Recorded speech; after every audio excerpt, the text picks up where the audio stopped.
এতগুলো senior citizen, এর মধ্যে চিনব কি করে ওর বাবাকে? দুম করে যদি কাউকে খাবার দিতে যাই, পট করে যদি জিজ্ঞেস করে আমি কে?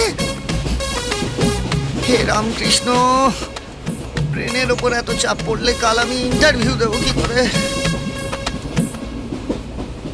ছোট ভাইকে একবার ফোন করে জিজ্ঞেস করি ওর বাবাকে। হ্যাঁ হ্যাঁ বলুন। আমি একটা আইডিয়া দিচ্ছি, কান খুলে শুনুন। এটা কোনো আইডিয়া হলো ছোট ভাই? হ্যাঁ, আমি জাতির ভবিষ্যৎ। হ্যাঁ, রামকৃষ্ণর আশীর্বাদে ভবিষ্যতে জাতির জনক হবার সম্ভাবনা আছে। আমাকে দিয়ে এত ছোট কাজ করাবে ছোট ভাই? আপনার সার্টিফিকেটটা এখনো আমার হাতেই আছে। খবরদার ছোট ভাই, আপনার আর জাতির জনক হওয়া হলো না। জাতির তুমি এত বড় ক্ষতি করো না ছোট ভাই। রামকৃষ্ণ দিব্যি জাতির ভবিষ্যৎ কিন্তু কোনোদিনও আপনাকে ক্ষমা করবে না।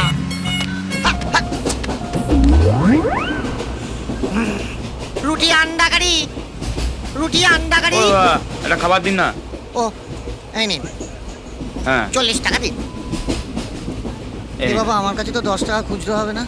আচ্ছা ঠিক আছে, আপনি রেখে দিন, রেখে দিন। এত রাত্রে খাবার দিচ্ছেন তো, রেখে দিন। Thank you. হ্যাঁ, ইন্টারভিউ দিতে না পারলে এবার থেকে এই বিজনেসটাই শুরু করব। রুটি আন্ডা কারি, রুটি আন্ডা কারি। ও ভাই, রুটি আন্ডা কারি। দাও তো। 40 টাকা দেবেন।